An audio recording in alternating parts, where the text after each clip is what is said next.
We had 3 games athletes hear about this and ask us this weekend, if I'm coaching the 5:30 a.m. class, you still want me to do this? And they expect us to say no, to make it black and white. And what's great about this is everything that we lay out for you guys is ideal. It is the standard that we are setting for our best athletes. It's what we expect of the best athletes. Does that mean that if you can't do that exact thing that you should skip it? No. If you roll out of bed and do 10 burpees, you get into pigeon stretch or whatever, and then your deep breaths are on the way to the gym, you're going to coach a better class. Your training's going to be better. You are going to sleep better that night, and rinse and repeat. We are trying to lay out what is ideal, and if you need to make changes, you need to make changes.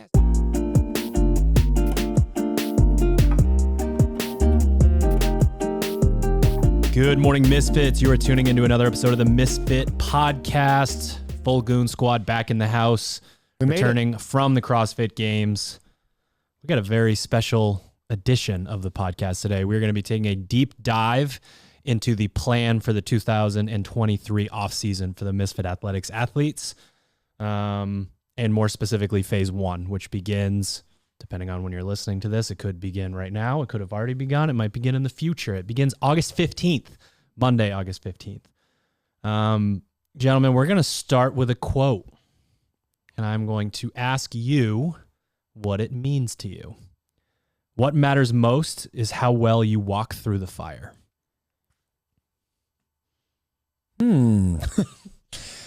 I think that it refers to like the intention setting. No. What does it mean to you? Yeah. Personally, not what it refers to. You tell me. We're going deep. Going underneath your chair. Down there. You don't want that. Yeah. Stay away from my chair or anything below it. Sherb's got a hole in his. Don't worry about that. That makes me sit on a towel. Matters most throughout the fire. I think throughout the season, you're going to come through a bunch of obstacles, specifically me, kind of like find myself throughout obstacles throughout the season, whether we're talking about a CrossFit Games season or an upcoming year, just kind of goals I have for myself and, you know, how you carry yourself throughout that time and how I carry myself day in and day out. The decisions I make every single day stacked upon one another, decision after decision, will effectively either pull me one step closer or closer to my goals or further away from my goals. So the everything is, say everything on purpose that we had for a tagline last season kind of relates to this really, really well, because if you aren't handling adversity in a positive way, because we're all going to deal with it day in and day out, if you don't handle it in a positive way, you're going to be kicking yourself at the end of the year, because instead of, you know, inching further and further along the way in the direction you're trying to go, you could be going in the opposite direction. So, you know, prepare for the worst. And if you do prepare for the worst, then you'll be ready, because every day is not going to be like some thunderclouds and like rainstorms. Some days it's going to be good and some days it's not, but how you carry yourself matters. I think the specific word that I kind of zero in on in that quote is well, how well you walk through the fire. I think the quote itself, it's like how well you do, how well you walk through the fire being kind of like your, whether it's the entire season, or when I read it initially, I thought about it more as like the CrossFit Games, like being the fire, whatever your Super Bowl is at the end of the season, whether it's the open, quarters, semis, or the games. But the distinction there, or what you have to decide as an athlete, or what I would decide is like, what does well mean? Does it mean that I'm doing, like Sherb said, the right things every single day? Is it everything needs to be done? Like, you know, how well you walk through the fire, like is your definition of success that I got the best score possible in workouts? Is it that I'm kind of developing the athlete IQ in me in order to, you know, hopefully perform better at the end of the season? Or is it more like Sherb said, like how well do you kind of put your best foot forward every single day, knowing that some days are not going to be very pleasant. Some days there is going to be the element of just like almost checking off the checkbox, versus like, wow, that was a really good training session today. So I think it can be more, it can really be however you want to interpret it. But I think to me, the distinguishing what well actually means is kind of the key to that quote. So this quote is something I came across in looking for inspiration for the 2023 season. And I really believe that how we handle adversity and how we handle those moments that really are the most challenging for us, how we perceive them, whether we look forward to them presenting themselves so we can conquer them or we shy away from it. So obviously, how well do you do it is super important, but I actually keyed in on, and this is something that Ted and I talked about when we talked about, sort of the visuals representing this, is the walk portion. So you're going into your day, and we'll make it super simple. You've got, 2K row repeats or something like that. And the visual is the fire. Like, you are standing on the edge of it and you're about to go through it. Are you going to walk halfway and fall over and die, light yourself on fire? Are you going to close your eyes, hold your breath, and sprint to the other side and hope that you survive during that? Or are you going to put a smirk on your face and just walk through it and experience it and realize that the resistance is the gift? The things that are pushing back against us are the gift. And there are obvious translations of that. We know that the more weight we put on our back and squat down to the bottom and stand back up, the stronger we're going to get, right? So we understand in some moments that resistance is our friend. And then in others, when we really just kind of feel bad and things aren't going well, we don't understand that this is the type of thing that is pushing us forward. So for me, this concept of walking through the fire is acknowledging and seeing this fire and going into it on purpose, because you're going to come out the other side a better athlete, a better person, better at this skill that you've been avoiding, better at all these other things. So the hashtag that we're going to use this year is walk through fire. And towards the end of the year, potentially fireproof. If you are the type of person that turns yourself into the type of athlete and the type of person that doesn't see a challenge sitting there and go, oh, fuck, here we go again. It's, okay, this is an opportunity for me to be better. And that's what we're trying to do within the programming. We're trying to lay out these moments, and you walking through the fire could mean so many different things. And we're going to get into all of those different things in this podcast because, biasing power output versus crafting a skill, probably a little bit different, right? Still walking through the fire though, still showing up with the right mindset and knowing that I'm going to put myself into that situation. So walk through fire 2023 tagline that we're going to be using. And the segue from that is just this crazy idea that we're about to start the 13th phase 1, cycle 1 reboot that we've had in our careers, which is kind of a crazy thing to think of.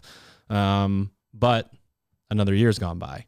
So for us, this concept of like this massive adrenaline dump that's just happened, like we were all, sort of joking about how dead our brains were yesterday. Like I'm staring at an Excel spreadsheet and wondering why I can't. It's like, why is it blank? Why aren't the words in there that I was meaning to type? Do it. But it's that at the exact same time of it's phase 1. It's time to go. It's time to get started. And we live this the whole summer, all three of us. We're trying to get our athletes ready, and we're trying to build this new plan for everybody in the next season. So it's a crazy time of year for us. Obviously, it's easy to stay motivated. It's very engaging, but it's, it's also a lot. So for us as coaches to turn that page and get into this new season after, it will be 1 week exactly from CrossFit Games ending to now we shift back over to we're getting everybody ready. We're getting everybody ready for whatever it is they want to be ready for. Local competition, open, quarterfinals, semifinals, CrossFit Games, whatever it is, we're building plans to help every single person on that entire list. And it's definitely no downtime, boys. See, honestly, it's probably better this way because the games serve as an inspirational thing for us both as fans of the sport, but also as coaches. You kind of see what the season kind of accumulates to. What's that word? How do you say that? Culminates to, with like the expression of what the high level fitness needs to be out on that floor. That will shape kind of the season and how things go going into the next year. So, we're actually probably pretty fortunate, to have similar using the tagline of like walk through fire. Like if we didn't have this like standing in front of us as this big like turn over a new leaf and start a new season thing, if there was like, all right, everyone take a couple months off, probably wouldn't be the same thing. We're kind of embracing our version of walk through fire as coaches here. It's like we just got, the season just ended. We saw kind of what the big picture looks like, and now it's time to retool and say get back to work the same way that everybody else that's getting along and getting ready to follow along with phase one is also going to have to do. So one of the things we try to do, especially in phase one, is we have so many new people joining Misfit Athletics. So we try to explain how we do things here just to make sure, and we'll do our best throughout not to assume that you know exactly how we do everything. So two topics I want to cover within that. What is our variable training system?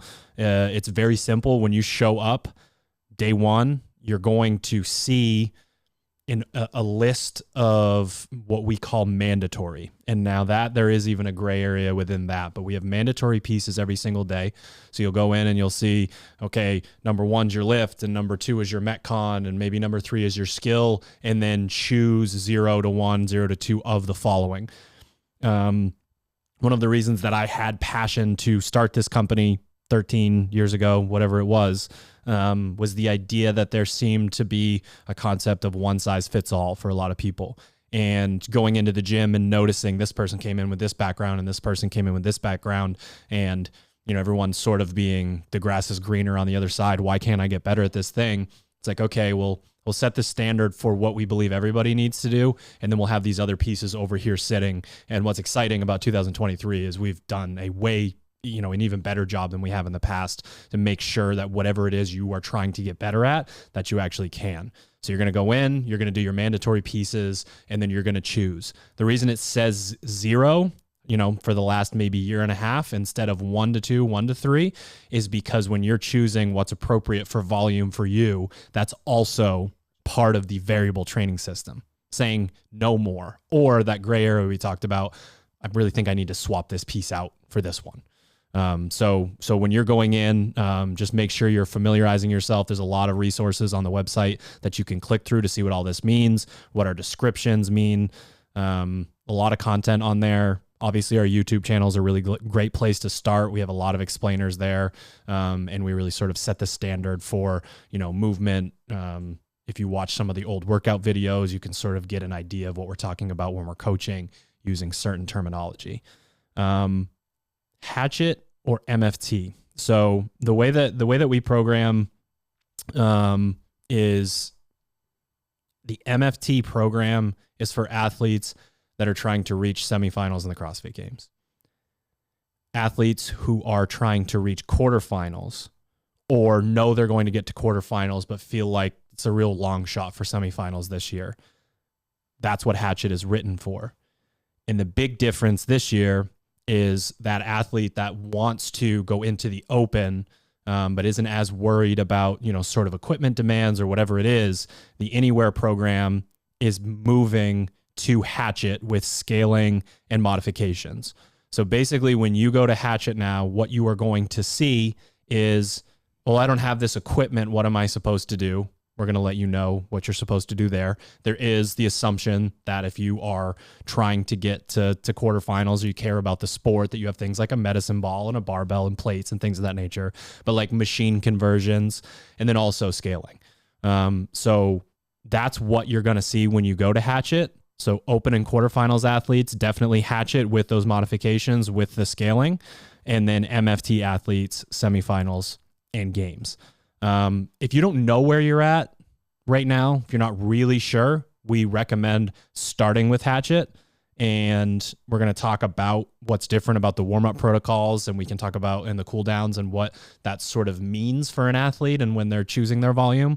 But that's a pretty straightforward version of what you should choose between MFT and Hatchet. Yeah, and just one other resource you can find on our website is an article about how to scale CrossFit workouts. So in addition to the further modifications, if you run into an issue with like, oh, I don't see this and I can't figure it out on my own, there's an article there that has conversion charts for everything too. So like, let's say on the off day, you do have the opportunity to maybe, it's a bike piece, you don't have a C2, but you have an assault bike, how to do it on an assault bike as opposed to just running for a second day or a row. So again, that is a resource on the website. I'd tell you all to kind of go back and check that out because it's a really, thoughtful way that we kind of all went through and said, all right, what is the way we can get someone to do something that's similar if you're without an equipment, and maybe you have the opportunity to do something that's, maybe a brand new piece of equipment, but it's not the rowing machine that we're asking for, but instead it's an assault bike.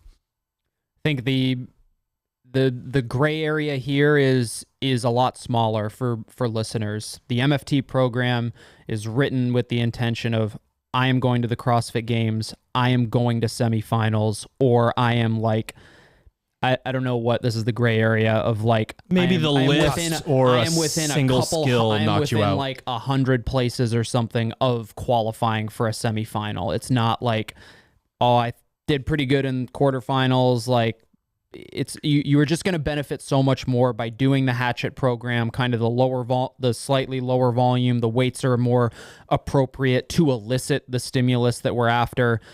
We just see a lot of folks, especially when they first jump on the program, it's like, I'm doing MFT, and it's very easy to get either one, hurt, or two, just burned out very, very quickly on the volume and intensity of that program. And again, if you're not hitting kind of the stimulus that we're after, it's supposed to be a short workout and you're bleeding medium or long duration sort of thing, you're not going to benefit nearly as much as you would from following a program like the Hatchet program. And that's where we see possible to make it to semifinals following the Hatchet program. It's a good question.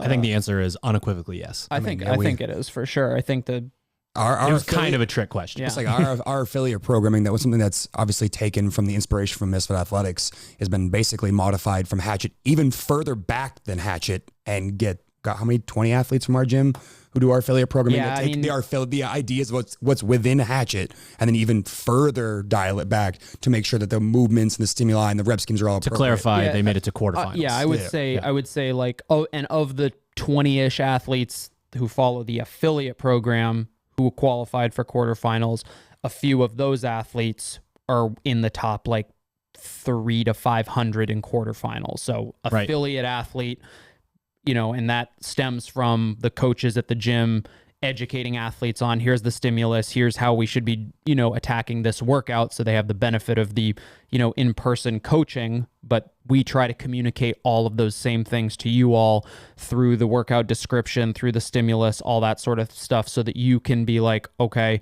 yeah, that barbell weight is a little bit too heavy for me to get the stimulus that we're thereafter. So the Hatchet program, it turns out Hatchet was right on for me. And like, again, for people thinking it's like the harder program versus the easier program, like, fuck, that ain't it. I hope we're past kind of that as the community, knowing that if something looks easy, that's a trap. It's just like, why didn't you go faster sort of thing? And just go to Discord and compare scores, discord.gg/Misfit Athletics, free community. You can click on the Hatchet tab. There are some monsters in that group. And, unless you're waxing them every day and your HRV's through the roof, probably. Keep doing it. Yeah, keep doing it. Keep it up. All right. So the next section of this podcast is what's new in 2023 at misfitathletics.com. This is sort of both, hey, what's really exciting for the people that have been following, that are looking for some nuance or wondering if this was going to change, that was going to change, or it's an audition sales pitch to people that are listening. This is all stuff that is on top of everything that we've already done. So, very first, morning movement. Quick description on that. You can set your circadian rhythm, sort of get that big cortisol dump in the morning that sets your body up to sleep better. Cortisol goes down, melatonin goes up throughout the day. And the three sections that you're going to be choosing from instead of a written one are... You're going to have a heart rate spike. You're going to have something that's either mobility or stability based, meaning like a handstand hold or a squat hold. And then last but not least, some breath work. Now, the main reason for this, then again, a big part of that is what Drew just talked about here, is we want to set you up for a better night of sleep, which means you can recover better, which means you can train harder in the following day. And a lot of the training programs out there that, have Metcons and, things that look like our bitch work, great. But do they talk about the other 23 hours of the day, or the other, 20 hours a day if you're a, MFT level athlete? Because if you aren't as obsessed with those other 20 hours that aren't the 4 hours you're in the gym or whatever hours you're in the gym for, then over time, if essentially you just keep withdrawing from that bank account, and eventually you don't have enough money in there anymore where you can keep withdrawing. And that's where things like burnout happens, where things like injuries happen. So if you can set yourself up for a better night of sleep by waking up and doing something that takes less than 10 minutes to do and can be done regardless if you have any equipment at all, like you could literally roll out of a tent camping somewhere in Yosemite and say, all right, I can do morning movement right now. If that's going to make you a better athlete, you best believe the best athletes are going to be doing that. So again, you get up, you do 90 seconds of something that's going to spike your heart rate, 90 seconds of either mobility or stability, and then you're just going to sit there, ideally in the next morning sun, and take some 20 deep breaths, just kind of set intentions for the day. Because again, we find athletes that journal and set intentions tend to get more from their training. And I know it's the part that most of you are going to want to skip. Don't. We had 3 games athletes hear about this and ask us this weekend, if I'm coaching the 5:30 a.m. class, you still want me to do this? And they expect us to say no, to make it black and white. And what's great about this is everything that we lay out for you guys is ideal. It is the standard that we are setting for our best athletes. It's what we expect of the best athletes. Does that mean that if you can't do that exact thing that you should skip it? Fuck no. If you roll out of bed and do 10 burpees, and while your hot water's heating up, you get into fucking pigeon stretch or whatever, and then your deep breaths are on the way to the gym, you're going to coach a better class. Your training's going to be better. You are going to sleep better that night, and rinse and repeat. You're going to be good to go. So when we're talking about this stuff, we have to set the standard as high as possible, knowing that we're going to get return on investment. If you have to do something either to make it work for your schedule, or what I think is really going to happen is you're going to convince yourself it's worth it. And then you will build another 5 minutes in. You're going to realize, hey, sleep cycles are 90 minutes long. Getting up at 5:25 instead of 5:30, probably not that much different. So we are trying to lay out what is ideal. And if you need to make changes, you need to make changes. Yeah, I say people, it's better than just saying, well, fuck it, that's too much, I can't do that. People look for those 1% and things like supplements or whatever, or, you know, these squeezy boots that go on my legs at night, like that type of stuff. But like simple stuff like this, getting up and just moving first thing in the morning, there's no barrier to entry there other than just trying it a couple of times. And you'll quickly realize that like you don't need to spend thousands of dollars on fancy recovery tools if you just get better sleep. And again, barrier to entry is what we're trying to avoid. We don't want people to have to go through hurdles or over hurdles and through obstacles to get there. We want it to be simple as possible. And again, a couple minutes in the morning each day, like Drew just said, you could do it while you're making your morning coffee. Makes this really simple. This episode of the podcast is brought to you by Sherb's Squeezy Boots. Squeezy boots. Come on, all right. over, squeezy boots. What's new? This is a big one. The warm-ups. All right. The history of warm-ups at Misfit Athletics in 10,000 words or less. Wake me up in 10 minutes. All right. Hey guys, you should probably, warm up, and here's some videos about how we warm up for lifts or whatever. Here's the Maffetone warm-up. We get to regionals prep years and years and years ago, and we start to put in some specific warm-ups for athletes that are like, hey, I don't know what to do in my damn warm-up. Okay, so it's there. We go to cycle 1. Where the fuck are my warm-ups? So we write some warm-ups for you guys. Now, athlete IQ, we're really getting into, okay, so I'm showing up to camp and we're doing this warm-up and not this warm-up. What's going on here? Well, we wrote you one warm-up that would apply to 8 pieces, right? No longer. Every single piece that you go to will have a link, and you will click it, and it will give you the exact warm-up that we would have CrossFit Games athletes do for the piece that it's associated with. Okay? Every single one. We have a page of warm-up protocols that is longer than the golden tablets. It's just it's long. There's a lot of warm-ups in there. There's a lot of crossover. You're going to start to see some patterns. You're going to start to understand, how do I personalize this? It says 5 minutes of this, 5 minutes of this, 5 minutes of this. I feel fantastic when I go from the C2 bike to the rower to the ski erg, or I cool down best on an assault bike because I'm using my entire body, whatever it is. We have warm-ups and cool downs in there all the way through. We have explanations for why we're doing what we're doing. There are video representations if there's an activation movement that maybe we call it something different or you don't know what it is. It's a very comprehensive thing. And when we talked earlier about this concept of, am I choosing 0? Am I choosing 1? Am I choosing 2? Am I choosing 3? Are you doing these warm-ups with the activation protocols? Are you doing the cool down every single time? Those are questions that you have to ask yourself. And there's a level of, that athlete maturity that we talk about. You're filling that bar every day. You're making tiny decisions that add up to a big thing. Or you have that lower maturity level, and it's, let's see how many holes could I put in the drywall with my forehead?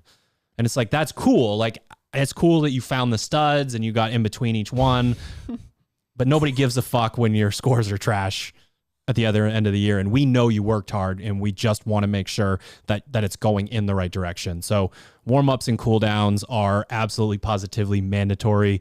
Man, on the cool-down side, you can make a big difference in, again, your HRV, your sleep, your recovery, how you are going to perform in your next piece if you do take the time to do those things. So I don't want to, we could do an entire episode on this. I don't want to do that during this podcast, so make sure you go check out that article. I personally would ask athletes, if you're trying to improve your athlete IQ that first time, take the time to scroll through the entire thing. Familiarize yourself with it, see what sort of the differences are, and then when you click the link, you will arrive at where you need to be. 100 cliff notes. You can't run a 400 and do a Samson stretch for 30 seconds on each side and call it your warm-up every day. All right, noted. Shoulder circles, old shoulder circles, Sherburne. I'm ready. All right. We referenced it before, but want to be very clear. When you click on the Anywhere tab at misfitathletics.com in phase 1, it's going to say, hey, Anywhere is now within Hatchet. The general population feedback, I'm following Hatchet, I'm not following Anywhere. I don't want to go over and see a different workout and then try to translate the changes back to another workout, triangulate. I want to know if I'm following Hatchet, how do I scale this for myself? And how do I modify for, sort of machines, if I'm running, if I'm doing burpees, whatever it is. So we listened and combined these two concepts. If you go to Hatchet, Hatchet is now for 90% of the people coming to misfitathletics.com, all the way from, man, I want to crush the open and I hope I can do all the workouts RX, to quarterfinals athletes. That's what Hatchet is written for, and that's what you're going to be able to do with that program. That community is already the strongest, best community within the subsections of Misfit Athletics, and adding the Anywhere crew to that and adding all the new people that are coming to go in and say, hey, I did do the same workout today. You sort of start to get this concept of, oh, I did match the right stimulus with this modification. Okay, I'm modifying, but I'm not taking their suggestions on scaling, and my times are all over the place. Hatchet community within Discord is super helpful. Yeah, and if you have any questions, that's where you want to go. I mean, not only are there, I don't know, posting there every single day, 50, 60, 70 every single day. They're also in there interacting with, how did you scale this? How did you attack that? And one of the best ways to build up your athlete IQ is to ask questions of your fellow misfits and say, hey, how did you approach this? What did you start as a pace in the rowing? How did you break up the chest to bar pull-ups? These type of things can start putting that bug in your mind of how you should go and approach it based on your strengths and weaknesses. So it's a very valuable tool that shouldn't just be there to just simply post your score, but use that community to help you bolster your athlete IQ. And you never know on the days that you start posting in there how much you can bring someone else along. And again, as we get stronger in that community and as you help one another, everybody gets fitter. So it's a win-win for everyone. Accessory work, very minor change. It does not say optional accessory anymore. I may or may not have hidden an Easter egg for Hunter to find where it said optional in one of the programs. I wrote parentheses, bitch, please. If you are a serious athlete, especially, we're going into a comp block, we're talking about people prepping for the games or simulating that sort of stuff. If we're not doing our accessory work and we're not really thinking about the way that we move and how to accessorize and how to prevent injury, how to strength bias when we need to, we're just not necessarily doing things right. So when you are seeing that, it's not going to be buried down at the bottom for the do I have energy for this? And that's yet another consideration for, am I choosing 0? Am I choosing 1? Am I choosing 2? That accessory work is super important. Skill progressions. So one of the things that we do in the off season is we make up a list of what I refer to as murderer's row.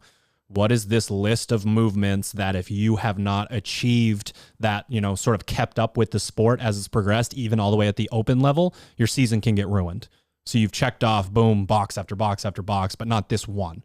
What could those movements be?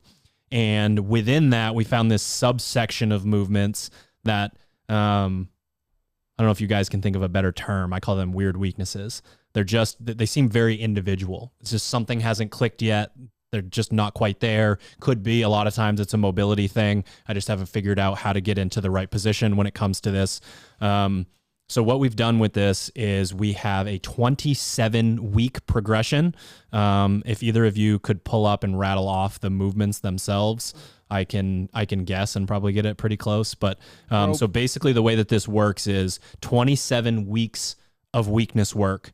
And when you're in the blog, there's going to be 1 day of non-mandatory skill that says something to the effect of week 1, day 1 skill progression within the movements of rope climb, handstand walk, double under, wall walk, double dumbbell, overhead walking lunge. Those movements all have a 27-week progression, and they have fail-safes built into them if the volume isn't appropriate for you. Things like round caps, if it's an AMRAP, or this shouldn't take you any longer than this.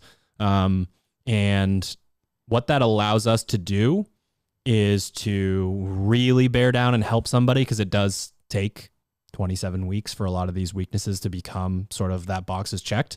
If we keep trying to do it within the 7 to 8 week window, an athlete can start to get on the cusp, start to, have stuff click, move on, and then boom, the open, and it's like you're 5% better instead of 100% better.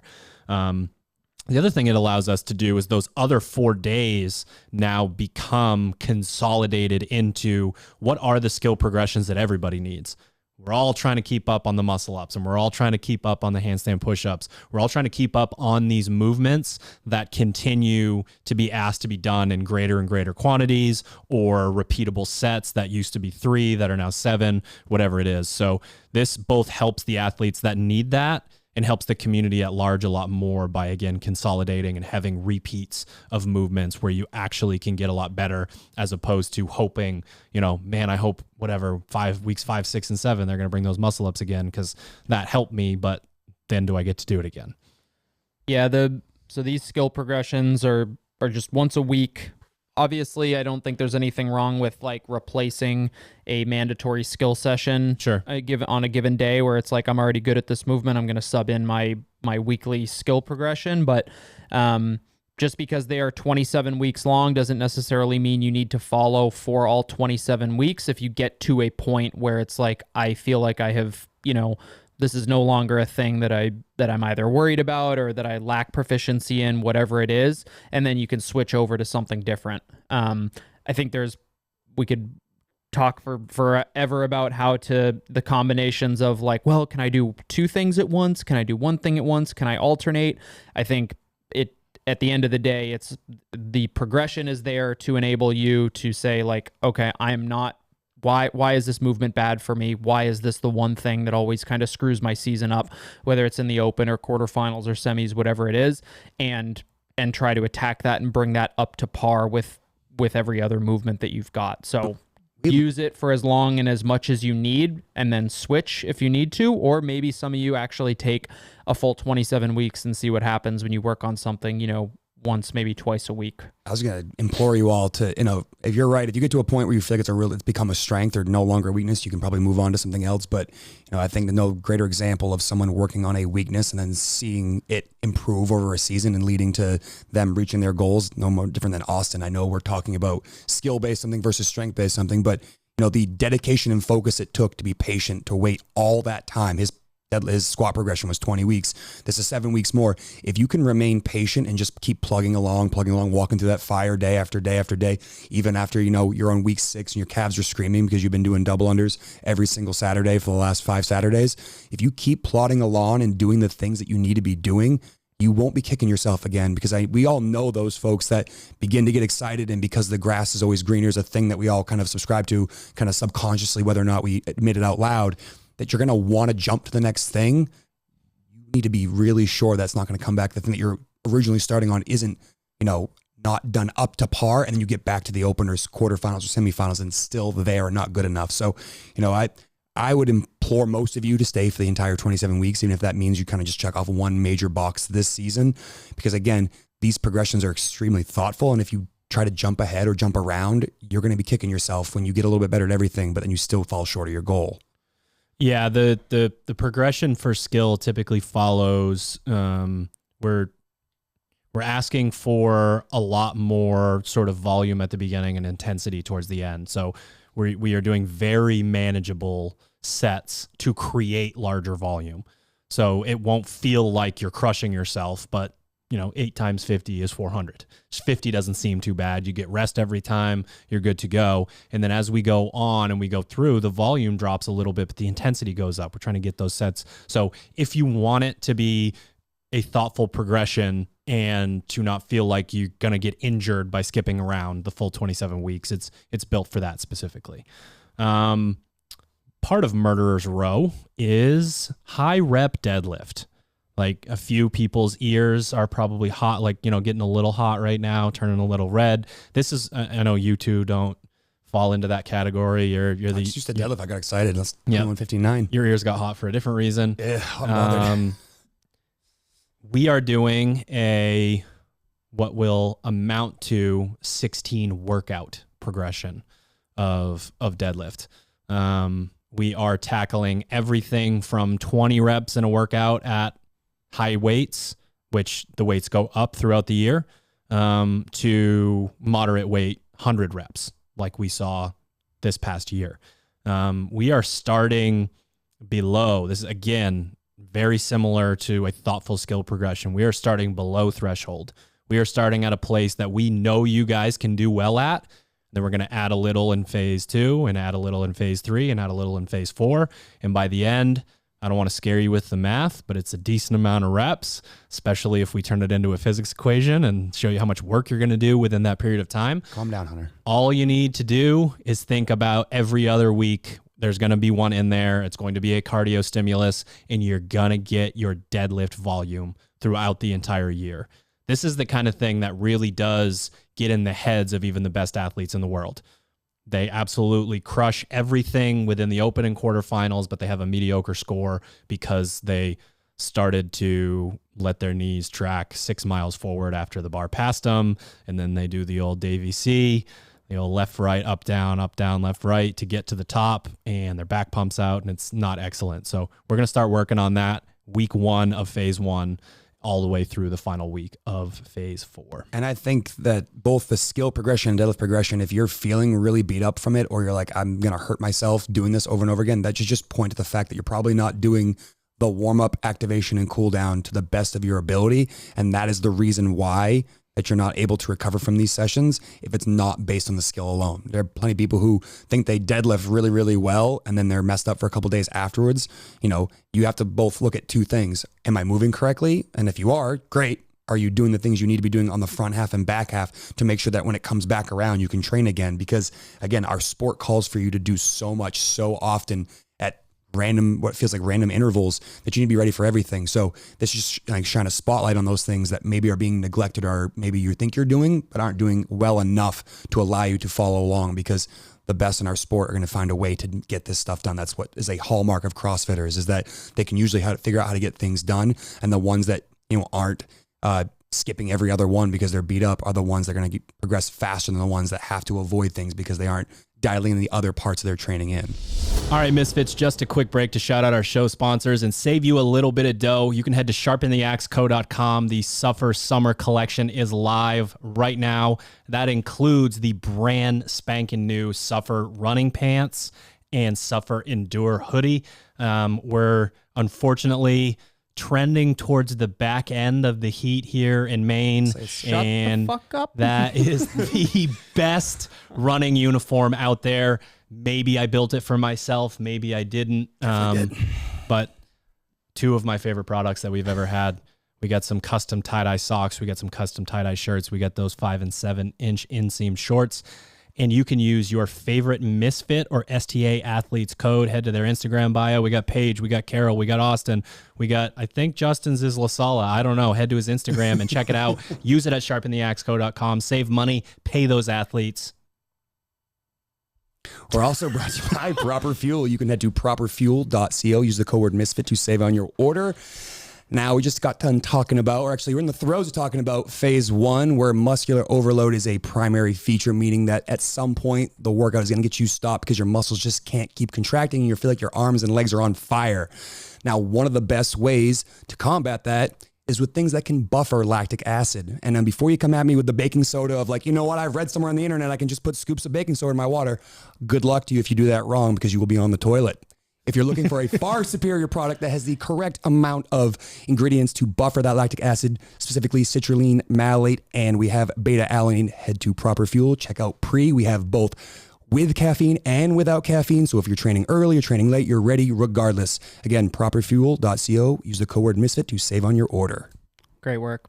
And finally, we are brought to you, of course, by Misfit Athletics, the entire Misfit programming spectrum that we have here. If you're new to the program, you can get a free 2-week trial on misfitathletics.com or the SugarWOD marketplace. Check it out. Got questions? Awesome. Head to Discord.gg/Misfit Athletics. Thank you. I was going to bite my tongue on that. Head to the Discord channel. Ask the community. Ask the coaches if you've got questions. There's so many opportunities to learn as you kind of dive into the first couple weeks of phase 1.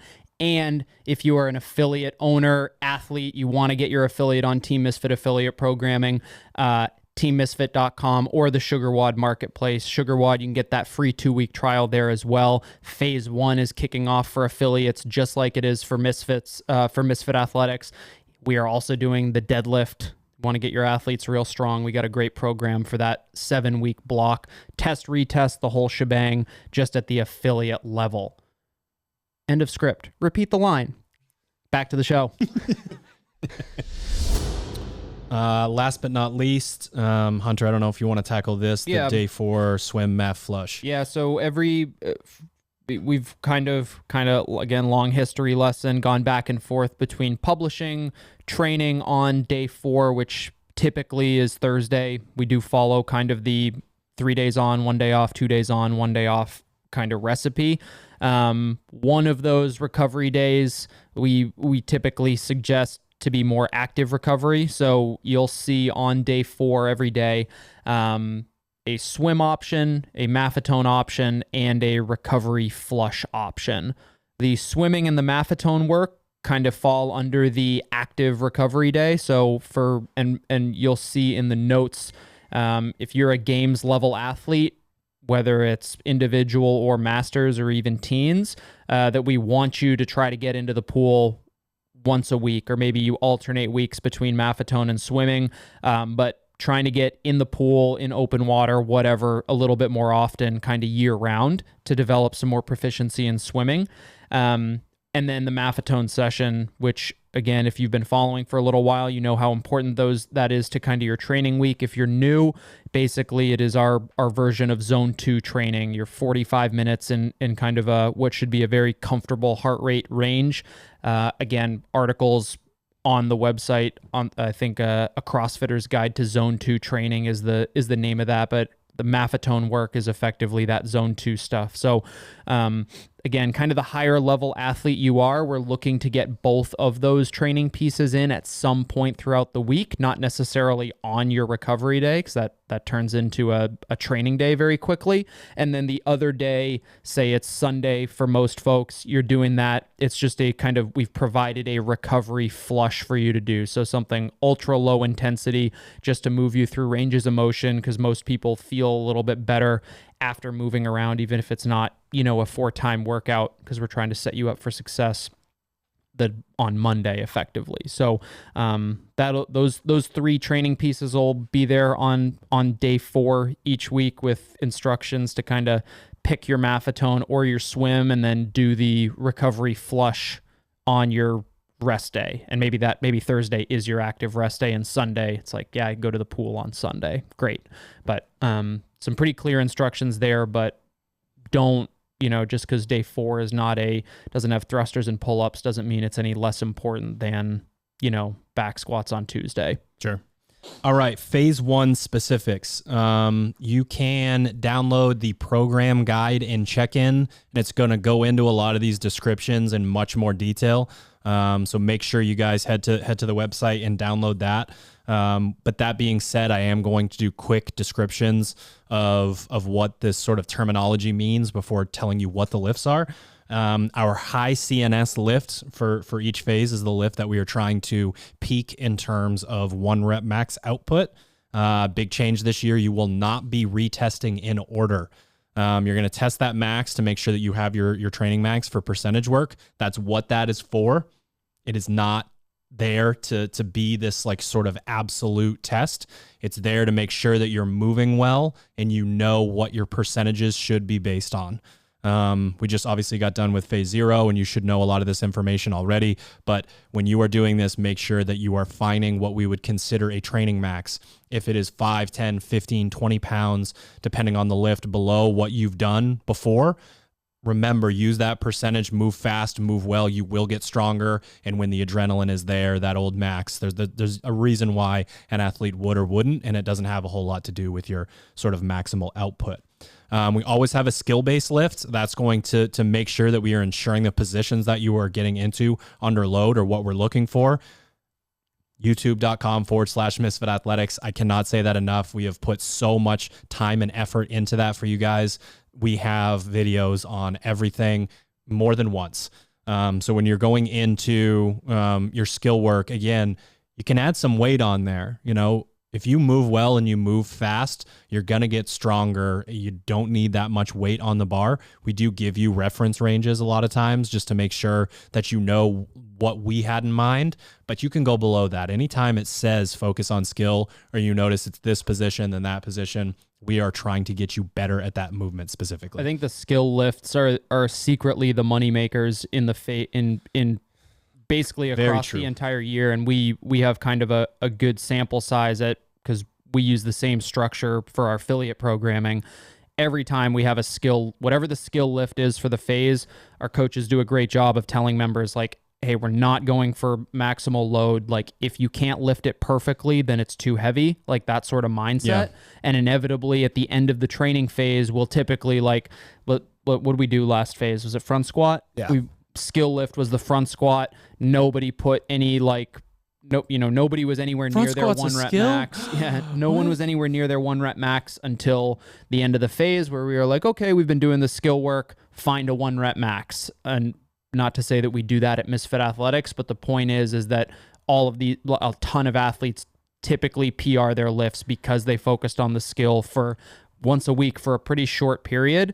So if you take kind of the time to really focus on the lifts, it's only skill if you're doing it correctly. Like if you're reading the 2x3 in the high hang and 2x3 in the low hang and you're not doing it well, then it's not a skill lift.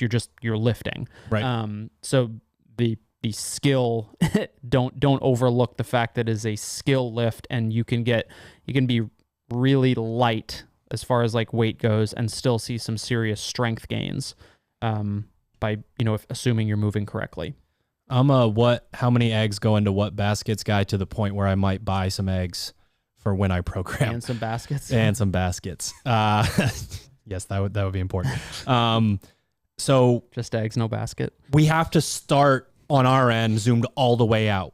We have to start with, okay, we're doing all of these things over the entire phase. And then it's, okay, how many weeks can we do before we need to prime? How much testing do we need to do on a daily basis? What can go into what places? What's possible? What's appropriate for people? And then with the variable training system, some of that onus is put onto you as the athlete to know that. One of the things that is really powerful, pun intended, is when you put a moderate weight on a barbell and move it fast, your body doesn't... Speed is strength. Your body doesn't really comprehend the difference really between how much loading you're putting on your body in terms of what's the force production your muscle's going to put out. That's what your body really sort of zones in on. The speed work is sort of built on that idea. The deadlift or the back squat work specifically that's going to be in this phase, the back squat's a little bit different because we want people to really load and control properly and then stand up as fast as they can. But the biggest difference this year is, sort of working in some of those drop sets every week versus the progression of adding weight as we go. We find CrossFit athletes do really well, even starting out in that 70% range, and then are able to maintain speed with just small chunks taken off. So drop sets have worked really well for us, and they're going to be in there a bit more than you're used to. GPP, really simple concept. We take all of the other segments and we put them together. So you're going to have high CNS lift, you're going to have skill lift, you're going to have speed lift, you're potentially going to have a lift that borders between speed and maybe a little bit higher rep. We are making sure that in that moment of time, within that 7 weeks, that if that lift comes up in anything that you do, that you are ready for it. That's what we're trying to create. And obviously after these 7 weeks, you would maybe apply that more to like phase 2. In WOD lifting, we always make sure that there is a personalized strength bias in intervals. So when you go in, you are going to see in week 1, the in-WOD lifting test. In-WOD lifting is front squat, this phase. And you are going to have what we consider an appropriate test for MFT or Hatchet or a scaled version of that. You are then going to personalize interval pieces through percentages to get better, because at the end of the day, when it gets into a Metcon, that's when we see the highest, sort of discrepancy between, athlete on the left side of the spectrum, athlete on the right side of the spectrum. We want you to be able to personalize that so that when you do go back to retest it, it's not, oh, you punched me in the face 6 times, here's a 7th. We're only going to punch you once. And then appropriate, give you a 6-week break, and then punch, or maybe it's a wheelhouse thing for you, and that's not the case. But being able to personalize that is super important. Anytime you see a lift that is considered non-mandatory, that is you sort of trying to fill a hole in terms of a bias. We've already addressed why you would choose a certain thing. So there's always going to be lifts that are in there as non-mandatory. Phase 1, high CNS deadlift, skill, squat clean, speed, back squat, GPP, power, Oli. We are not going to alternate like we have in the past between power clean and power snatch. You are going to have both written. You are going to choose one. If you suck at one, do it for 7 weeks. Kind of easy, right? If you like both, alternate, do what you want to do, look at the rest of the week, figure out what makes the most sense for you. But we are going to have that choice every week. Each of those are going to be written in there. In WOD lifting, like I said, is front squat, non-mandatory. We have the squat snatch and lunges. Here we go. Oh, here we go. Here we go. We're shooting a promo with a rather large calved man here in about a week or two. If you don't put a bunch of weight on the lunges, you're not going to get stronger. It's just not going to happen. It's not a very dynamic movement. And even if it was, just trying to like bounce your knee off the ground and move fast, it makes absolutely no sense. Your recipe for injury, basically. So if that's the case, and we talked about force production earlier, how do we create that if we're not moving that fast? Get it real heavy. Get real heavy. Very good. Put fucking weights on your lunge bar. Damn weight on the bar. All right, real quick. How do you strength bias with and without weakness templates? At misfitathletics.com, if you are a pro or complete subscriber, you have access to our weakness templates. You can go in and say, we're not working on this thing as much this phase. I'm going to do that. That's how you bias with. Without, you have 2 non-mandatory lifts, and you have lift, carry, hold every single day within the accessory. You have to make sure that you are warming up and really going into the lift, the non-mandatory lift, and the accessory as often as possible, and then sort of going into and figuring out what you need to do outside of that. You can strength bias your program.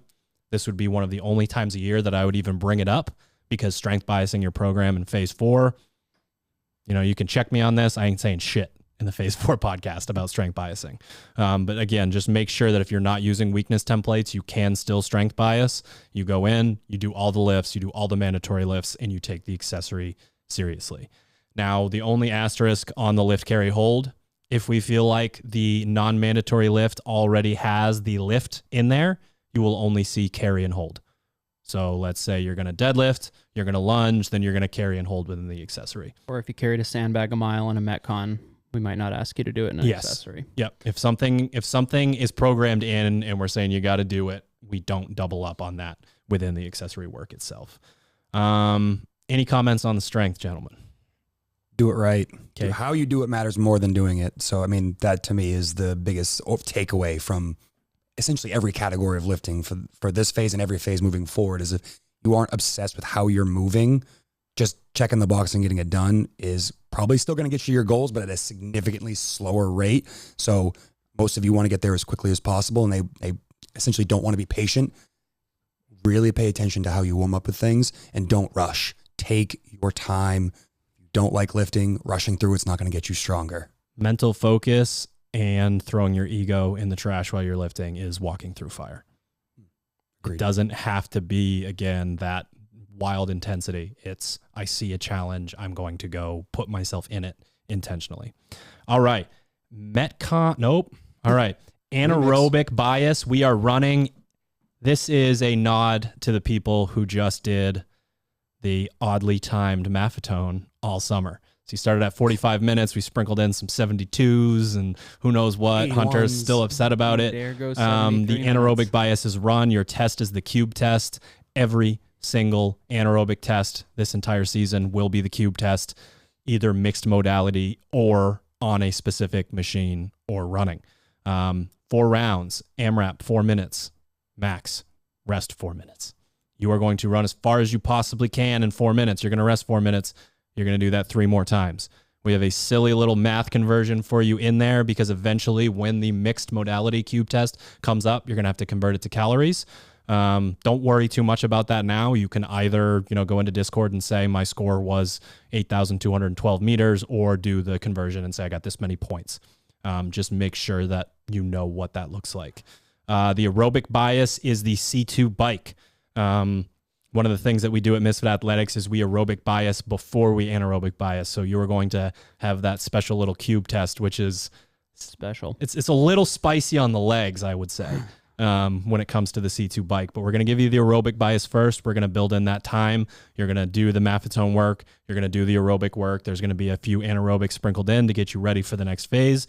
And the test is the Tour de Misfit Riverside time trial. We have tricked thousands of people into biking 14K by having you switch your damper. Honestly, it works though. Like I say that and it works for me personally. Set that baby up to 14K and you're switching dampers as you go. It is not written in a confusing way like it used to be. Hunter has, he has a statement that I won't say on this kid show, but he has kid show that he has done to this. So you literally just put 14K as your distance and then it says when to switch as it's counting down. Makes it a lot easier for people. Non-mandatory, new change to the website, power output test. How hard can you go on a machine in a short duration? A lot of athletes want to get better at this, don't know how to get better at this. We are personalizing it this year. So you're going to go in and every single phase, you're going to have the opportunity to test in a non-mandatory piece how hard you can go on an assault bike or a C2 machine. The time domains are different on those two because you cannot set a C2 machine to count for you in less than 20-second intervals. We want real data. We don't want you saying you thought you saw this or you thought you saw that. When you are going on the assault bike, you go all out for 15 seconds and you hit stop and it will tell you your score. That's what we're looking for. Same thing, C2 machine. You're going to have multiple attempts to be able to do this. You're going to go in, you're going to set 20 seconds, you're going to set your rest period, and you're going to go for as hard as you can, and you're going to read your data from a screen, not from Bob, who is sitting on a box 46 feet away and thinks he might have saw 1,200 calories per hour. 3,000 the assault bike, 3,000 watts. Believe it or not. Bob saw. Wow. Yeah. Congratulations. All right. The way that extrapolates out into the year is you're going to have those send pieces and you're going to be able to pick the machine. We have them written for each machine. You go in, you pick that one, you work on it. It's varying time domains. It's varying intensities. You're going to be able to do that. Don't worry. There is still mandatory medicine once a week. We still believe in it. There's just has a little bit of a different use. Not going anywhere. I will say before we move on that there are some fairly significant changes that will present as very minor changes when it comes to the bitch work. You are going to notice after a while that especially on a lot of what we as coaches call build pieces that we ask for reach pacing, you are going to notice potentially smaller windows with smaller rest periods. The rest periods are what's different in a bunch of ways. That was landed on after assessing a lot of heart rate data and noticing that CrossFitters' heart rate recovery is almost too good. and we are not getting athletes into that zone 5 for the duration we're looking to because they're too fit. So you might suffer a little bit at the very beginning in terms of what paces you're going to hold. But you are going to stay in a place that is going to, so we use the MAF work, we drive your heart rate down, we use zone 5 work, get that stroke volume up. That's how the whole system works. That's that multiplication that we're doing to see what sort of output that you can have. High stroke rate, high heart rate, that means you're doing an incredible amount of work. This is Lance Armstrong, I think 200 beats per minute in his 30s, 200 beats per minute for 40 minutes straight. So just throw that out there for funsies. What's a heart rate of 200? That sounds pretty good. Honestly, one thing that's nice about this too is actually might force athletes to understand how to pace more effectively too. If you have less rest, you're less enticed to be that, jackass who starts the 10 by 30 second bike at sure. What are you calling yourself? That's rude. I don't know. At that like 1900 watts pace. Maybe it's like, oh, maybe I should actually read the volume of the work and actually start at the appropriate pace so I can maximize performance across all of the intervals instead of just showing off either on the first one or the last one. All right, everybody, top right corner, pull down, screen record this next part. This you need to clip this yourself. You are going to go through what looks different but is not different at all. 1 minute, 2 minute, 3 minute, 4 minute, 5 minute, 6 minute, 7 minute, 8 minute intervals all year long on machines, different total volume, different durations. If you make a spreadsheet or a note or have a notebook and you write all of these things down, you will completely change how fit you can become because you know how to tackle the piece and then how well you can game workouts when it's that time of year and you know exactly what you're supposed to do within that moment. We will spend the entire year talking about this stuff, highlighting this stuff, championing people within the Discord that go into that. But if you realize that 30 calories is the same as this distance, is the same as this AMRAP. We do try to keep it fresh for you guys. So you're not doing the same things over and over and over, but it's the same things over and over and over. You're going to get so many opportunities to go in and do this. Another reason why we do change the metrics on you is because the sport changes the metrics on you. We want you to know about wattage. We want you to know about RPMs, all of these things. So really take the time to do that and don't just write down your score. You can cycle through that information and it will tell you what the calories per hour would have been, what your wattage would have looked like. You can do that within the Maffetone sessions. There's so many opportunities for you guys to get better just by writing down what you did. That's the only thing you need to do. You know how easy it is to walk through that fire? Very easy. Grab a pen. If you like spreadsheets, if whatever sort of data collection you like to have, please do it. If you need a training partner to help you, if you need a coach to help you, please do. But take notes all year long on your monostructural, your bitch work. It will completely change your entire season. Just something I do for an athlete of mine, I copy and paste the workout and then their score goes right next to it. And then in quarterfinals, when a workout shows up with 40 calorie row, like 6 or 7 times, I go back to that spreadsheet and say, wow, it looks like we did that on this day and this is what you held. So you can do that. Yeah. It's basically the only time you get free objective data in CrossFit, and they're effectively the answers to the test when it comes to an open quarterfinal, semifinal workout. It's the lowest barrier to entry athletes have to learn what an athlete IQ means. This same stuff that you just said, athletes go to a competition and they're like, we did front squat, handstand, push up, and it was this weight and it was this. They break it all the way down to the super specific elements of the sport of CrossFit. The way to start getting yourself into that mindset is I have this beautiful machine that tells me all of this stuff. I don't even need to enter into it with an athlete IQ. I come out of it with data. Athlete IQ goes up slowly. I know how much I can clean. Okay, I have an idea of what to shoot for in the other total. Yeah, maybe that's even even the lower barrier to entry. Why? So you record your 1 rep max, and that allows you to, oh wow, this workout's going to be hard because it's 98% of my 1 rep max. Like, free data on the machines as well. That's the opposite end of the spectrum. How do you bias monostructural? There's 7 opportunities to do it every single week. But Sherb already addressed this in 2 ways. He talks about it within the skill of weightlifting. He talked about it in calling himself out for sprinting at the beginning of a workout. No, never. Subconsciously called himself out. You got to do it right to bias it. It's just like if we got 90 cal repeats and you're cooked after the first one, we got some problems. So make sure that you know what you're doing. If an athlete does not know, I always have them go in and do a round that may or may not end up being a warm-up. Hunter did this somewhat recently. I came in and I noticed that he had already done all of his 4Ks, but he undershot his first one and called it a warm-up. Yep. Nothing wrong with that. You'll notice that our warm-up protocols is plenty of 4Ks. A lot of 4Ks. A lot of 4Ks built into that. So how do you bias it? You do it right. You really take the time to look at your past data. Do not overshoot, for the love of God, undershoot, and then improve. And also, especially on the rower and the ski erg, for the love of God, if you don't row or ski correctly, this sounds silly, just, hey, learn to get better at it. But we do have we have videos on it. We have a whole literally how to row. But coach, it's harder the first day that I try to improve being in the athlete area at the games, with all due respect, because maybe I'm fucked up. Maybe I need to start rowing like a jackass and I'll go to the CrossFit Games. But the number of, athletes that you see in the warm-up area, it's just fuck, that's bad. This is You're the doing same a bad job. as Little League emulating Griffey and McGuire and Sosa and those guys, and always striking out, and the coach being like, "You ain't that guy." Yeah. Not that guy, pal. Learn to use those machines correctly. 1 step back, 2 steps forward. All right, gentlemen. I'm getting a little sweaty over here. Why don't you talk about the Metcon and interval skills test? All right, GHDs. So our Metcon tests and skill biases. So basically, you will see in week 1 over the course of this first week a Metcon test. Basically, all of our test and retests happen in the first week, or the test portion at least. Download the program guide and check-in sheet.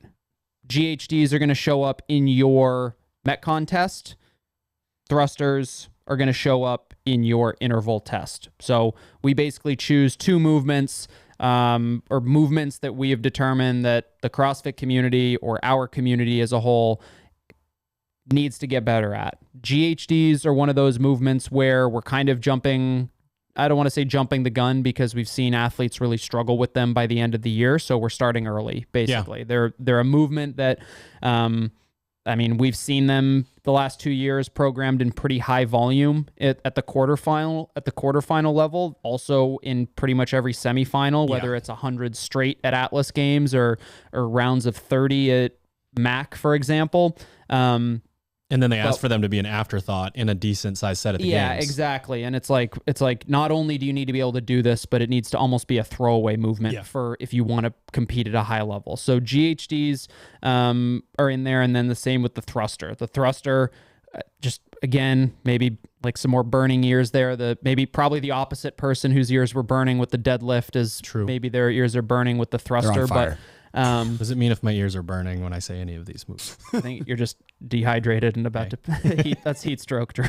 Got it. Noted. So we've got both of those in your tests in the first week, and then what we do is basically say we're going to alternate between taking that movement, the GHD, for example. We're going to pull that out of a Metcon, out of intensity, and put it in our skill column, where you're going to get the opportunity to do GHD sit-ups. Again, not breathing super hard, focusing on the skill element of it. Next week, we're going to slap them back into a Metcon to kind of see hey, did you learn anything? Do you feel better? How does this movement affect GHDs versus that movement, etc.? And we do the same thing with the thruster, where we have kind of a linear progression in the skill work on certain weeks, and then put them back in a workout on other weeks to kind of almost like a little mini test retest for you every week. It's did some skill last week. How'd that translate this week? Okay, some change, maybe not a ton.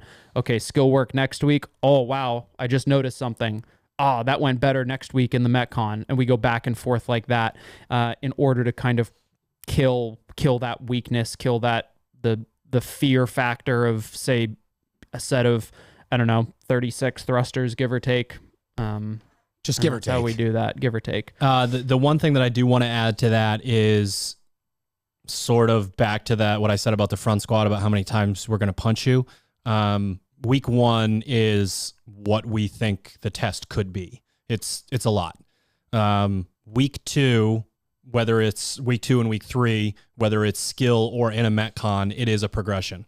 So he talked about that linear progression with the thruster. Both of those movements progress in a way from the skill to the Metcon, from the skill to the Metcon, back and forth in a way where when we check in on you, we're not checking in on the test again.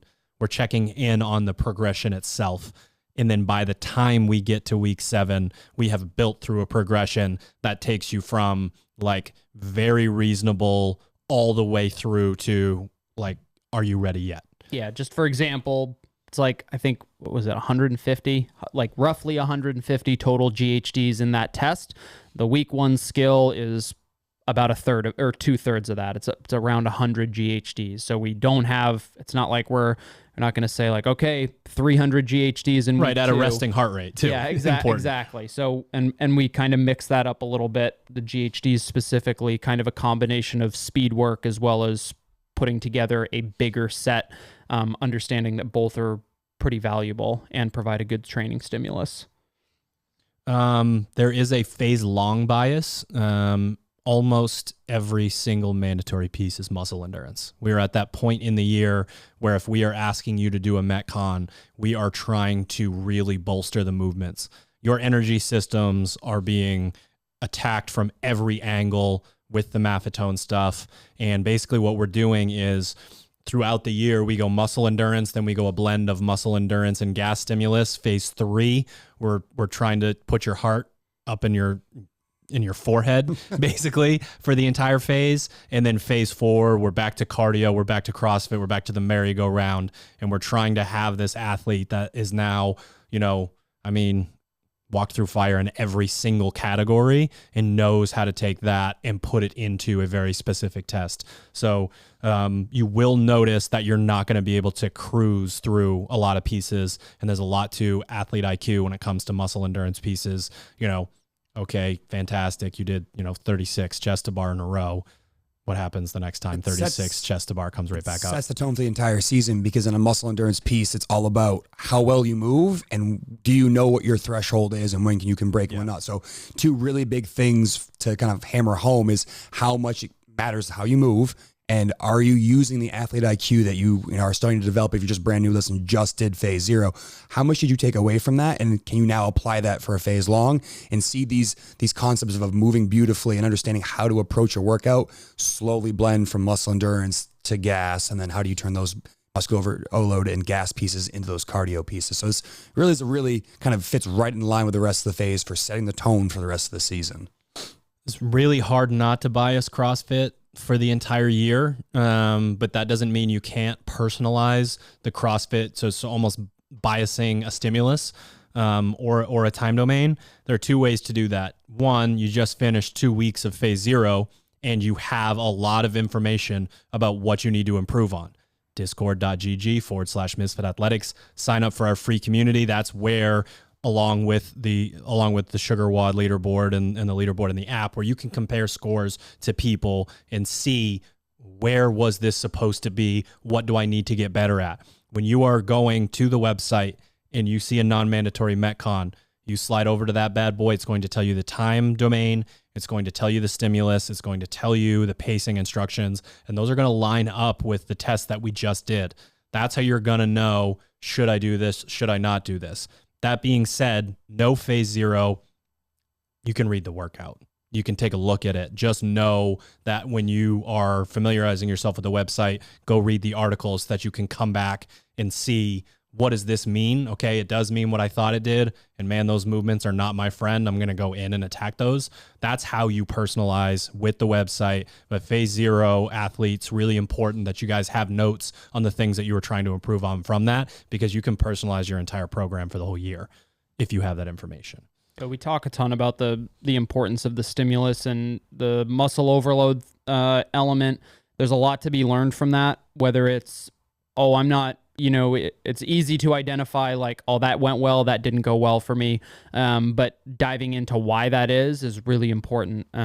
You said it just a second ago, like, is it a movement efficiency thing or is it just a capacity thing? Like, do my chest to bar pull-ups look good, but past 50 of them, I'm in trouble? Or is it, I think I can do these all day, but they look like shit. And we need to improve like the skill of the movement itself. But either way, like those styles of workouts, those muscular overload pieces at some point in the season always pop up, and it's, you know, whether it's a deadlift or a muscle up matters a little bit less than being able to identify like, oh, this is that type of workout. Stimulus is so much more important than movement. Really important, especially when it comes to the test itself, you using your athlete IQ to say like, oh, I know what's about to happen here and I'm not going to fall into that trap.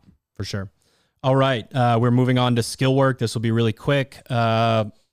Talked about it before, but again, a higher concentration of what we feel the entire community needs by personalizing that 5th day.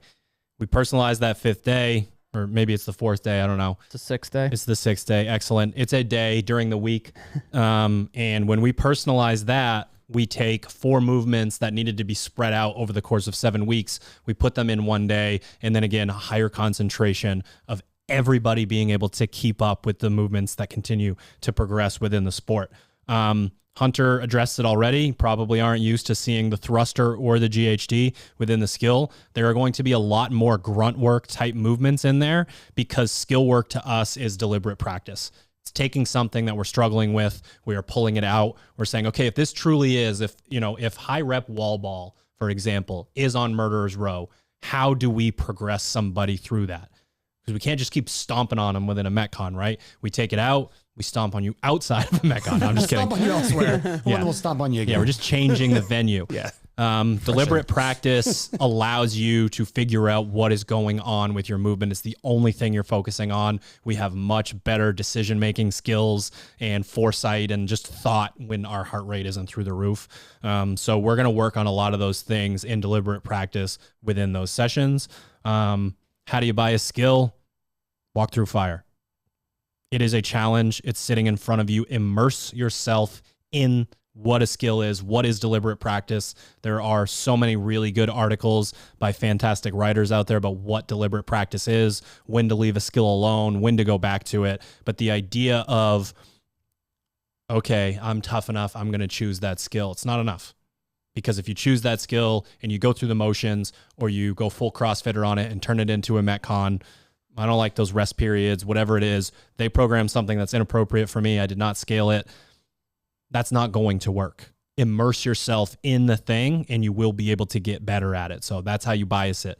We got 5 days a week of skill. You potentially have a 6th or 7th day, depending on if you want to add more than one of those weakness templates or 27-week skill progressions. You have a lot of opportunities, but it is not just show up. No. Checking the box doesn't do it. Exactly. Checking the box does not do it. We say that a lot to our games athletes. At that level, just doing the right program isn't going to be enough for you. You have to really go in and execute. Especially at this time of year, the value in really diving into a movement, especially if it's one that's given you trouble historically, into how to do the movement correctly, breaking it down into its kind of sub-component parts and attacking it that way. Like, you got, 6 months, 8 months until some legitimate CrossFit sanctioned competitions are happening again. Like, if you don't, there's just so much time for you to restart. Don't waste Establish that now. Don't wait. And then by the time phase 3 rolls around, you're going to be able to put that movement into a Metcon under intensity, and it's not going to be a problem for you. You'll be ready to roll come the season. Now, I don't want to toot our horn, but I'm going to for a second. In both the male 45 to 49 and teenage female 16 to 17, Misfit Athletics had 20% of the field. And in both of those age groups, we had someone on the podium. Now, one thing that we've decided to do over the last couple of years here is to make sure that we have a program that is very specific to both of those age categories, because they need, the old Glassman quote of differ by kind, but not, or by degree, not kind. We are going to be focusing on making sure that both of these age groups have the age appropriate dosage of the volume, the movements, the intensities, but with the same forethought and consideration that we have for our MFT and Hatchet athletes for these age groups. One of the things that we found with the teenagers specifically is that, there's a lot of maturing that happens in the 14 to 15 and then 16 to 17 across even one single season. Yeah. And one of the things that could really hold someone back, similar to the way we talked about the deadlift, is something like strength. So in that age group, we have athletes who have, tons of free floating testosterone coursing through their veins. They can take on a little bit more volume and some of those things and potentially need to spend more time underneath a barbell or underneath a set of dumbbells or kettlebells, making sure that their strength is in line with their high level conditioning. Whereas maybe the masters are looking at that and saying, all right, I know what I need to do day in and day out, but I'm going to make sure that I'm not doing things just to check boxes. So you'll look at our master's program and see that, Gabe has taken the time to make sure that everything that you do there day in and day out is specific to the needs of the phase, specific to the athletes that are, doing the program and aren't just there to beat you down. Because again, that is an easy trap to fall into. So when you look at those programs kind of apart from one another, you're going to see that they look pretty similar to the Misfit program, but they have very specific changes for those age groups. And if you're looking to make that leap, if you're someone that made semifinals, but you couldn't punch your ticket to the games this past year, maybe you were, 12th, 15th, 21st, and you want to look to see what is that 1% that may get you to that final level, I'd say look no further than these two programs, because we are starting right now getting people ready for the 2023 season. And like Hunter just said a second ago, you've got 6, 7, 8 months. The longer you wait to start, the less likely you're going to get to your goal. So I'd say jump on board phase one, today, whatever day it is. I don't know if we're in the future or in the past, but again, I'm really proud of those athletes throughout the weekend. They put all this hard work in through an entire season. It was really cool to have them represent. But, if you want to follow along in the steps of someone like Justin LaSalle or Sophie Schaap, this is the kind of thing that you need to be doing right now. And I would say also these masters are, we always get the question, should I follow the Mft program? Should I follow the masters program? These masters specifically, Justin, one of them has been with us for, I don't know how fucking long, but he's always done the masters program and always has a killer showing at the games. The program itself, just for, again, kind of like if you're a newer listener, newer follower, you're thinking about the masters program. The masters program, as you see it, is written for 35 to 54, that 54 group. Once at the 55 plus is where we start seeing kind of those modifications to open and semifinals workouts.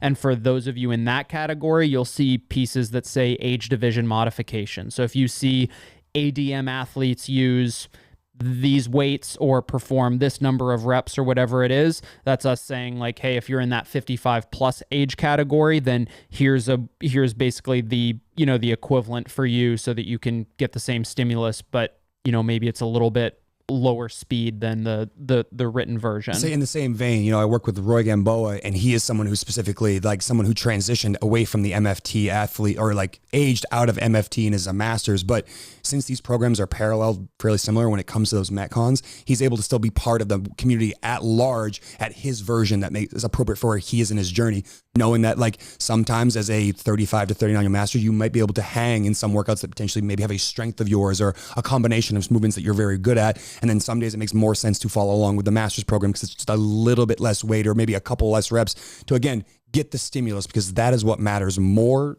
than what your time is or whether or not you can brag that you were the first person on the blog to get the top score. We're basically after kind of minimum effective dose for the masters category. Obviously, that should be the goal across the board for everybody. But when it comes to the masters specifically, we understanding that there's got to be a little bit more prioritization on recovery, on making sure that we're not running 12 miles a week every week, that sort of thing. So and then I would say the same again for new listeners, the teen program written for 16 to 17 year olds. You see the age division modifications in there for the 14 and 15 year olds, right? Yeah, and that's primarily due again to physical maturity. As those athletes begin to get stronger and a little bit older, they're going to be able to follow along. Progressing like you did when you turned from 15 to 16. No kidding. It's crazy. Just even seeing the faces from when you're the next, the athletes they look like different athletes. Yeah. So again, what's crazy about our sport and crazy about that age group in particular is they can make incredible strides in one single year that may take, the average person who's a little bit older 3 or 4 seasons to make that,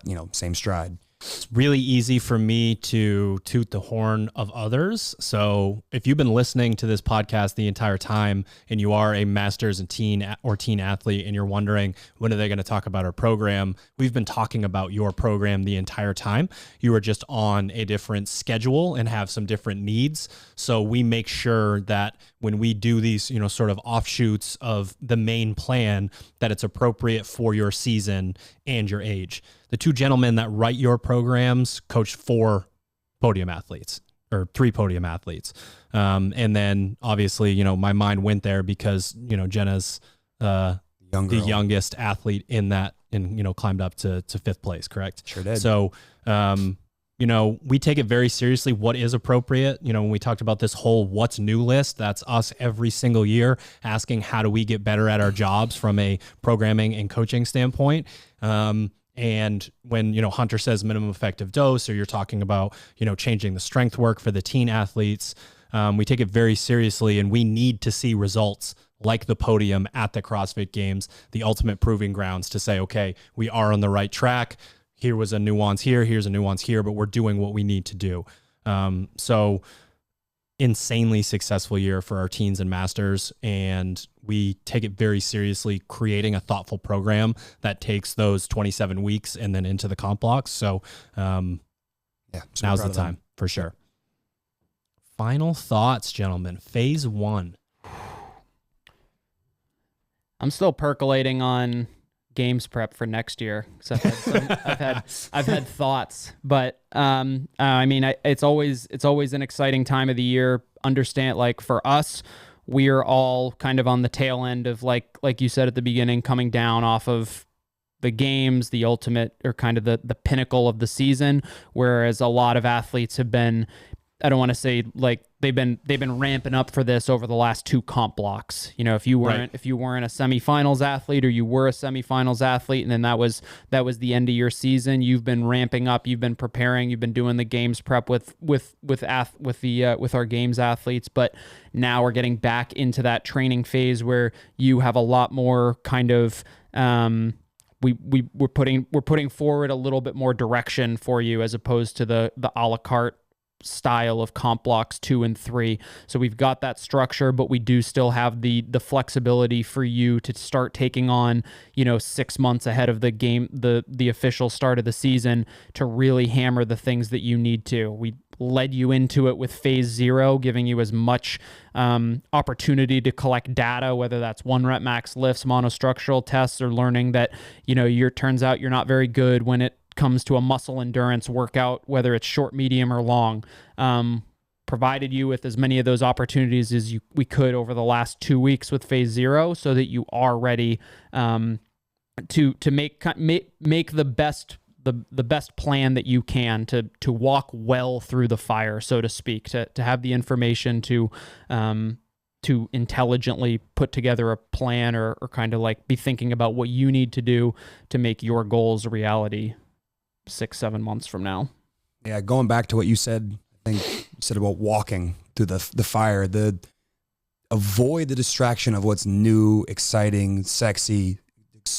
Ignore that and focus on what you can control day in and day out. If you can put your head down and continue to plod along one step after another, starting right now throughout the entire season, versus jumping around, versus, oh, so-and-so put out this weakness template from somewhere else, and then they said you should run on this program and then do this and that, and you try to piecemeal these things together, you're going to come back to this time of the season next year sitting in the same place you are and wondering why then things didn't change. So don't allow yourself to get distracted by the shiny objects. Plod along, keep putting one foot in front of the other. And again, if you start right now, you are setting yourself up for the best possible season in 2023. I think anybody can crush a wheelhouse workout. You know, there are a lot of positive things in life that are sort of easy to enjoy, the fruits of your labor. You know, karma's a pretty real thing. You know, you get back what you put out into the universe. But those are sort of the things that you're getting back for walking through the fire. And at a certain point, when you are asking a lot of yourself, and we're asking a lot of all of you that are listening, the only thing that matters is how you walk through the fire, how you handle adversity. When things get tough, is it, man, I wish this was easier, or this is the only way to get better? And again, there's nothing wrong with enjoying the fruits of your labor, but that's not that hard to do. When things are really going well and we're, you know, hitting our stride and everything is, you know, just coming up, thumbs up for you in your life, that's awesome. But there's a pretty good chance that you worked for it to get there. So when you are in those moments and things are shitty in training, in personal life, in professional life, whatever it is, just realize that your ability to do things like delay the stress response. We're going to talk a lot about hot and cold exposure this year. Just putting yourself into the right mindset in knowing that the resistance is a gift. The things that are pushing back against you are making you stronger. And no one knows that better than a CrossFitter. You see what happens when you go, well, how could I possibly be getting stronger? That back squat hurt and I can't walk tomorrow. This makes no sense. How am I beating myself up? But you do understand that concept. It does click with you. Walking through the fire is the same concept extrapolated out to all these other things that we're trying to get better at. Just makes me reminds me of a story from Roy. The whole season, he asked me never to put an echo bike or an assault bike thing on the front half of his day because like my fucking day is ruined afterwards. I do this and I literally like not a person anymore. You like send me to the hospital because I can't do anything. And then he goes out and he goes to the final of the CrossFit Games. Oh, his that age was group, so awesome. And he Holy fucking shit. burns it down way faster than literally anybody else. He's got people who are literally twice his size. And he's It off looked his bike. reckless. Oh, it looked, I mean, I told him to go out there. I said, when you finish this workout, the only thing that's going to let you down is if you have done it and you're like, I should have gone harder. Don't do that. And to see him go out there and do that and just blast the field on that event, like go to blast YouTube them. and find that. Find the 35 to 39 final. See when he gets off the bike. Say to yourself, even though you know the end of the story, that was a bad idea, and then watch the whole story. That's one of those things where, that's one of those things where like we've been sort of pushing that for a very long time, and that was just this like ultimate expression of everything. It's a powerful guy that finally bought into Mafetone. So when he gets off the bike, he can do all these things. Incredible. So disrespectfully touching going a sandbag that nobody else wanted to pick up. It was. He no rep and didn't even like it bothered him. He's like, okay, I'll do it again, I guess. Let's do another one. That's fine. Athlete gonna athlete. Did we do it? We did it. All right, ladies and gentlemen, thank you for tuning into another episode of the Misfit Podcast, and thank you to our show sponsors. You can head to properfuel.co, use the code word Misfit to save on any and all orders. You can head to sharpentheaxeco.com, use your favorite athlete's code, head to Instagram, stalk your favorite Sharpen the Axe or Misfit Athletics athlete, and use the code that they have in their bio. And last but not least, especially right now, misfitathletics.com or the SugarWOD marketplace. You get a 2-week free trial. Even if you're like, oh, I'm not ready for that, you can download the program guide and check-in sheet. We're going to tell you what all the tests are. We're going to lay out everything that we're trying to do. If you've been listening this whole time and you have the like question marks and what the fuck popping up over your head and you're more of a reader than a listener or visual learner, head to the YouTube, whatever it is. Take the time to immerse yourself in this stuff and ask yourself, is this the program for me? We got a pretty good idea that it is the program for you. You figure that out for yourself, and you get 2 weeks for free, misfitathletics.com or the SugarWOD marketplace. If you are an affiliate athlete or an affiliate owner, teammisfit.com or the SugarWOD marketplace. All right, see you next week.